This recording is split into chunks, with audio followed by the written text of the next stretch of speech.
Hi guys, Miss Carrico here, and I'm going to be outlining your project that you're going to have for next week. And for the project, you are going to go through and get to select your own project that you get to do. So I'm not going to assign you just one project. You're going to have three to choose from. And what it's going to cover is everything that we've talked about for the chapter for evolution and natural selection. And it's going to go through the concepts that we covered and then help review those. If we continue to be on virtual, this will just count as your exam instead of having like a full blown like little test for us. It'll actually count as your exam. So make sure that you try your best on the project itself. There is an introduction to evolution video here. You can click on that and watch that. It shows some pretty cool pictures and things like that. I'll go ahead and play that. Hopefully the sound picks up for you. If not, you can click on it when you get to the website. The link to this website will be posted on the assignment sheet itself.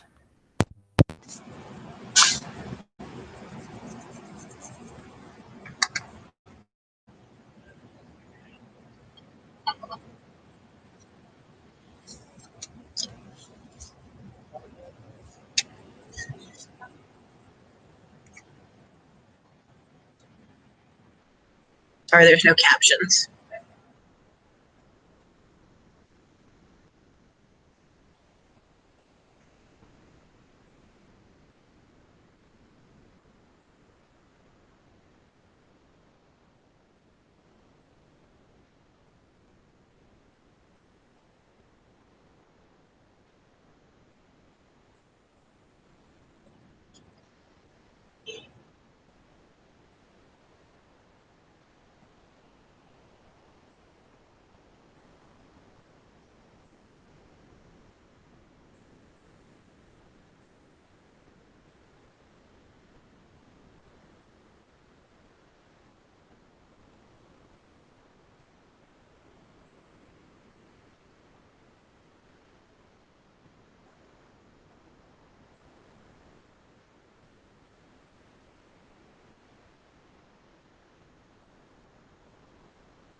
I know.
right, so hopefully you were able to hear that. If not, it just had some epic quest music in the background for it. But the images and the text you should have been able to see pretty easily. I will link to this website again so that you're able to navigate through. If you're getting the paper copies, the projects will be printed out individually. So there's going to be 3 different projects you can pick from for this. And again, this will take the place of the exam for the chapter. So you need to make sure that you try your best on these projects and you put in 100% for that. So the 3 different projects you can pick from, we have the designer species, evolution and antibiotic resistance, and then exploring success. And so we're going to look at each one of these individually so that you can pick which one you really want to do, and then we'll go from there. For the designer species, you're going to create a new organism that will fit into one of the described scenarios. You're going to develop a presentation that explains the specific adaptations that have allowed it to survive, as well as possible explanation of its evolutionary history. So we click on the text, it'll take us to the page for that. So you're going to create a new organism that will fit into one of the described scenarios. Develop a presentation that identifies its specific adaptations and explains the selective pressures that resulted in these adaptations. What this means is that for each of the requirements, you must state blank developed blank because of this. So you have to name your organism. So you might say, if we look over at the example on the left, the mantis stretch, it looks like a mantis ostrich combination. The man ostrich developed wings because it needed to fly. I'm not sure exactly what this person did, but that would be an example. For this project, you must pick one of the following alien planet environments and create an animal that will survive in that environment. In your animal unveiling, aka presentation, you need to explain the features of your animal that makes it successful in terms of evolution. You're going to include a description of the scenario to give us context, how this animal is going to stay warm or cool, what it is going to eat, how will it catch and get food and water, method of locomotion or movement, like does it walk, fly, swim, how does it get around, means of sight, be specific, such as the position of the eyes and the head, how is it going to avoid predators, and how is it going to find shelter and care for its young to make sure they survive. Your submission must include a model or detailed picture of your animal. So you can either draw it blueprint style, or you could just develop a model with clay or Play-Doh and paint it. You guys get to pick however you want to display your model. Okay. It must fit into existing food chain, but it cannot be the ultimate predator. So you cannot make an apex predator, the one that can eat everything else and nothing can eat it. So it has to be a prey animal of some sort. It can't be the top of the food chain. We click on here, designer species. This will pull up a document for you to view. And this is everything that we pretty much already talked about.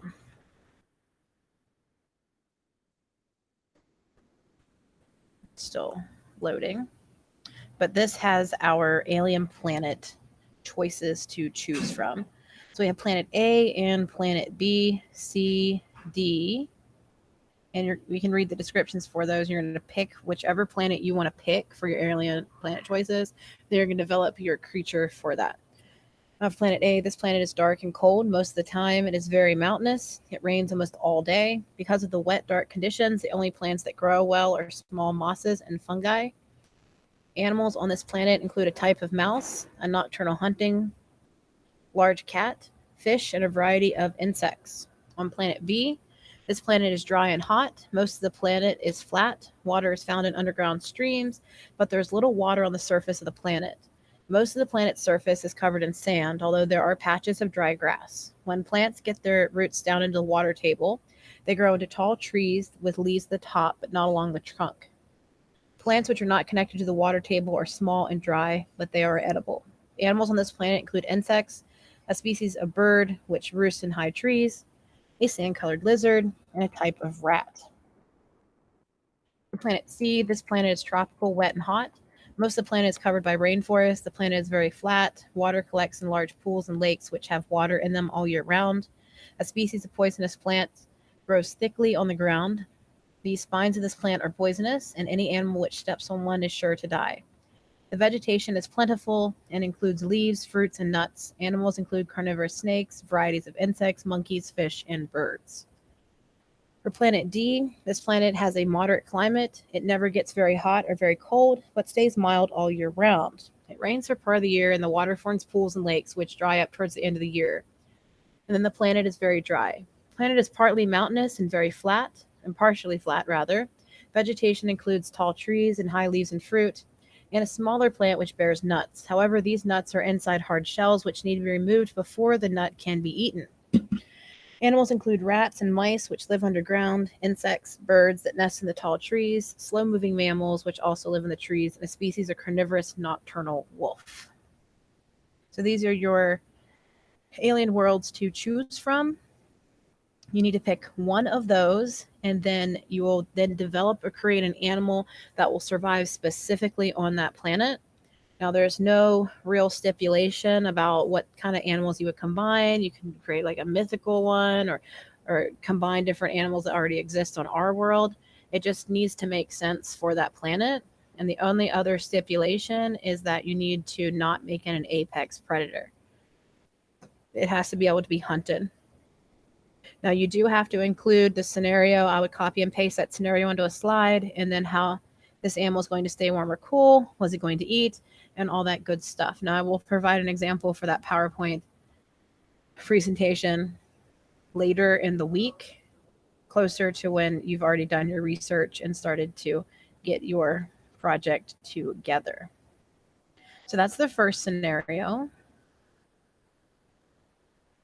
The next one is evolution and antibiotic resistance. You're going to develop a public relations campaign to help inform the general public about the threat of antibiotic resistance.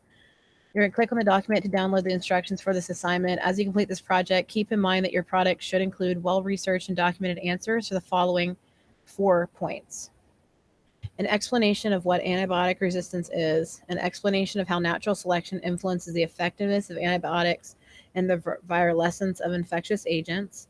3, information about how national and international agencies combat antibiotic resistance. And lastly, tips for how the public can help combat increased antibiotic resistance. Now, this one's different from the creation of the animal one. To me, this one has really good real world application for around here, especially with what's going on right now with our pandemic, where we're trying to fight a virus, and viruses can change and morph and become resistant to inoculations and things like that. So this has real world application, and especially if you want to get into the medical field, I would suggest definitely doing this project itself for your chapter. They're going to click on that black square and it'll pull up the document just like before. Let it load. And then this will give you the things that you are going to do. So evolution, antibiotic resistance.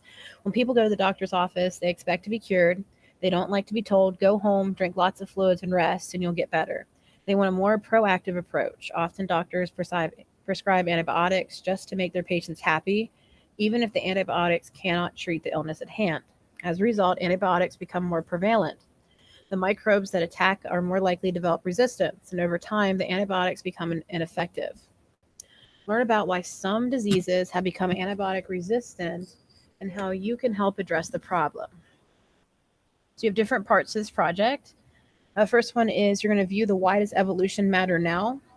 Travel inside a Russian prison to see the impact of evolution on the lives of inmates in the surrounding community. This video describes the transmission of tuberculosis and the evolution of multiple drug-resistant strains of TB. And they're going to have another video about watching how antibiotic resistance evolves.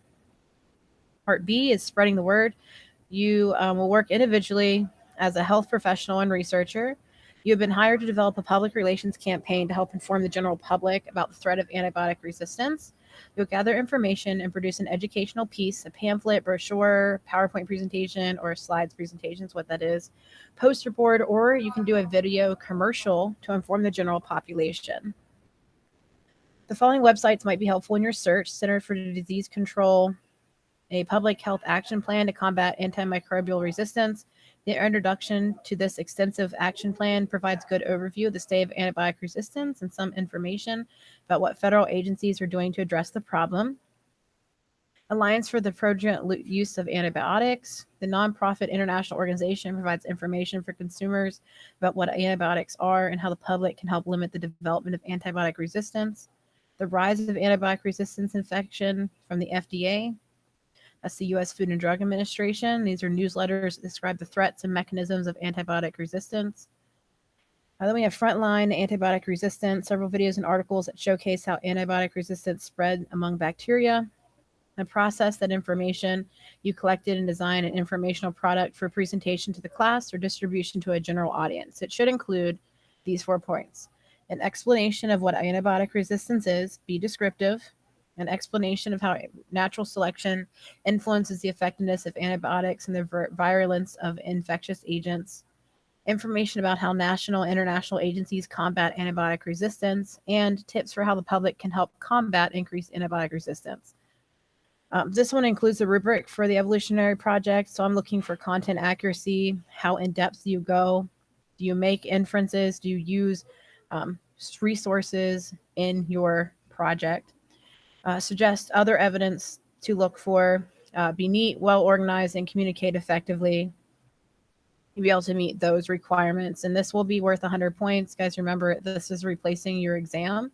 So make sure that whichever one you pick, you are trying your best on. So let's go to the last one, which is exploring success.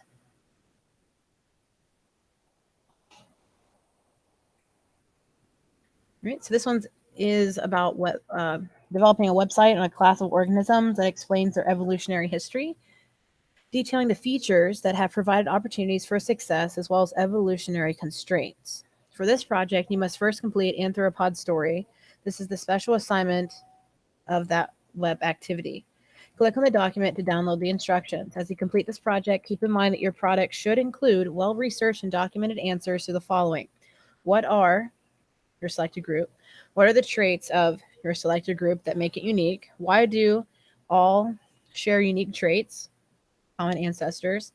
What features of your group provide unique opportunities for success? What features of your group provide evolutionary constraints? And why is your group successful in terms of evolution?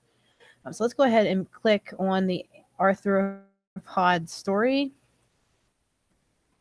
Let it load here.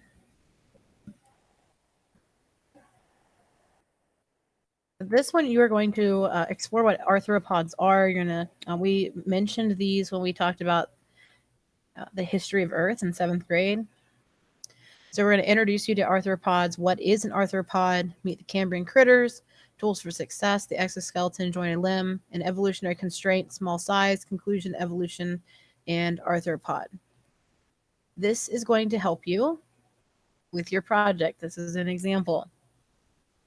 So if we click here for exploring success, it'll pull up again a document for you to view and use as reference.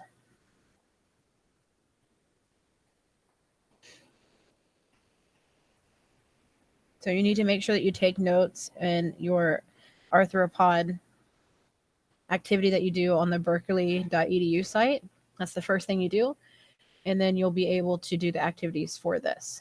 So arthropods illustrate incredible diversity, longevity, and astonishing adaptive success. At the same time, their evolutionary history has been constrained by the characteristics they have inherited. Your assignment is to apply what you have learned about arthropods and the nature of their success to another group of organisms of your choice.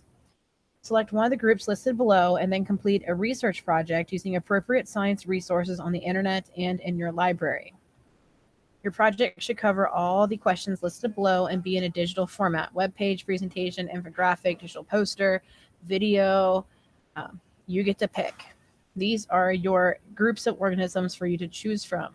You cannot pick anything else beyond this. This helps keep you centered and not distracted, because there's so many other groups that are out there, but this is the top ones for you to choose from. You have dinosaurs, humans, bacteria, mosses, mammals, echinoderms, and birds. Your product must answer the following questions in depth.